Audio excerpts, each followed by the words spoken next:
Alright, so I have been using this EvoFox One S controller for a while now. And if you are someone who's into mobile gaming or even casual PC gaming and you are wondering if this actually worth spending your money on, well, I'm gonna break it all down today from the feel in hand to how it performs with emulators on laptops. So let's start with what you get in the box. So here it is, the EvoFox One S wireless game controller. Just looking at the front of the box, the design already gives you that solid gaming vibe. It highlights the main feature right here, wireless support, Android PC compatibility and even built-in dual vibration. Now flipping it to the back, you get a detailed rundown of the specs and features, including the layout, compatibility and everything you get inside. Pretty informative if you are checking it out before buying.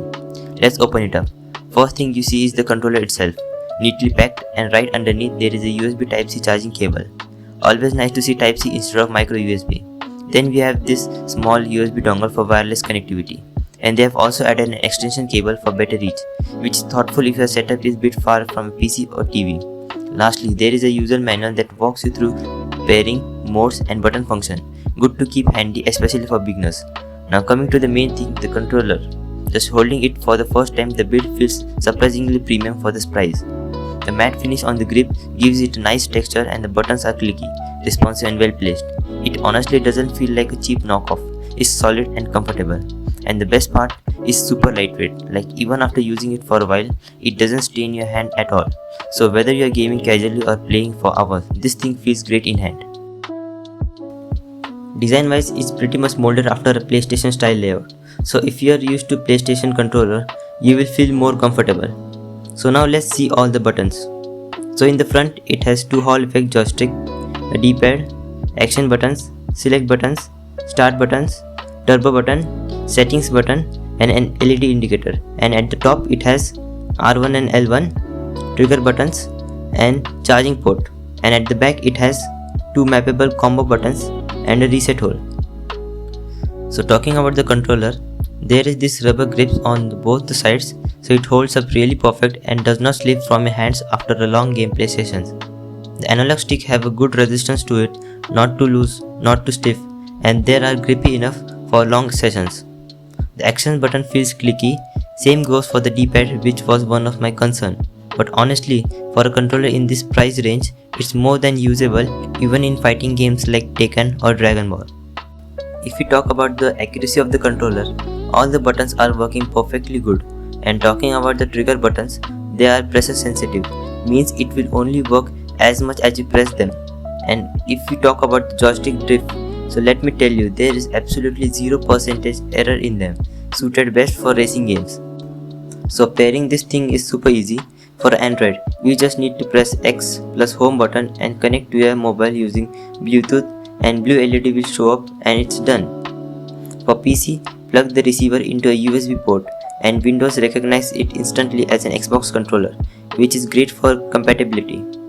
I have used it with emulators like Cemu, Ryujinx, Dolphin and even some other emulators.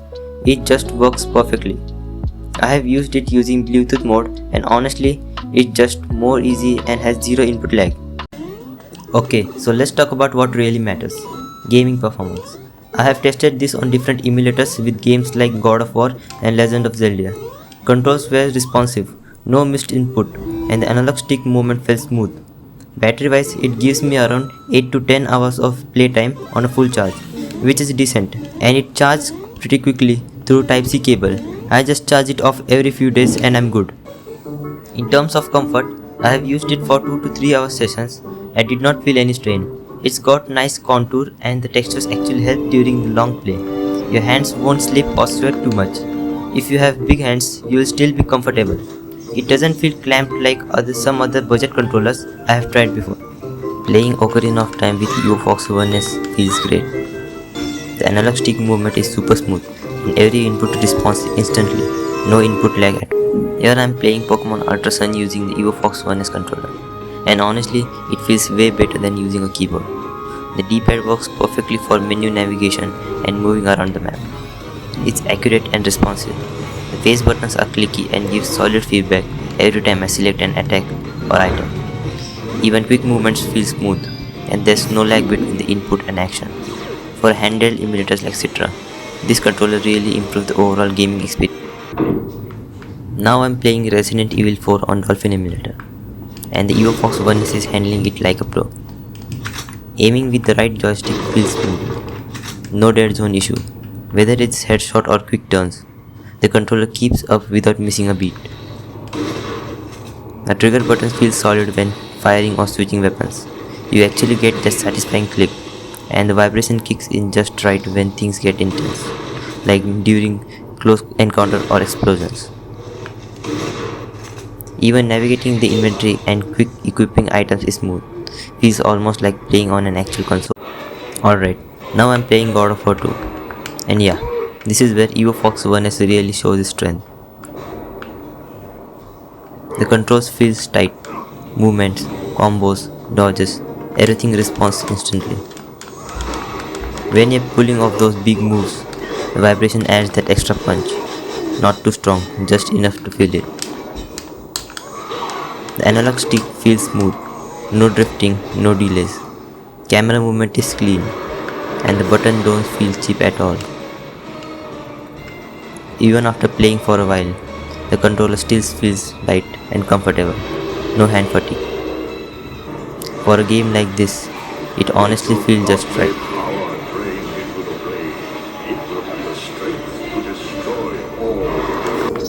Now I'm playing Legend of Zelda Breath of the Wild on CMU emulator.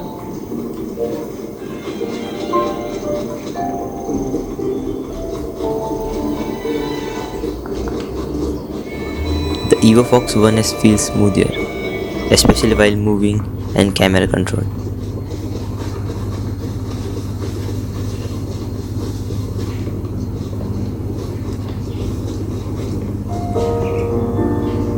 Aiming the bow with the right stick, clean, no lag.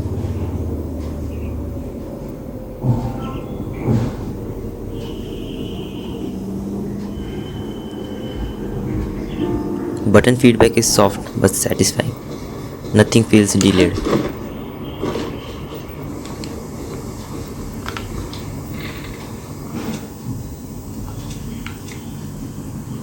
Even in combat, every input feels responsive.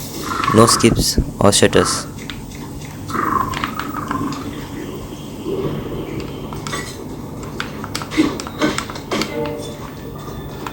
For a game this big, this controller keeps up really well. Playing Mario Odyssey on the Ryujinx emulator and the EvoFox One S makes it feel super smooth. Jumping, rolling, throwing cappy, all the controls feels tight and responsive. Analog sticks are great for those precise moves, especially in platforming sections. Even quick camera turns and movements feel clean, no input lag at all. Alright, so my final thoughts.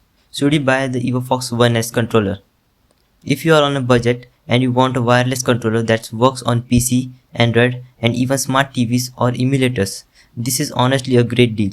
For the price under 2000, you are getting a decent build, solid controls, vibrations, wireless support and long battery life.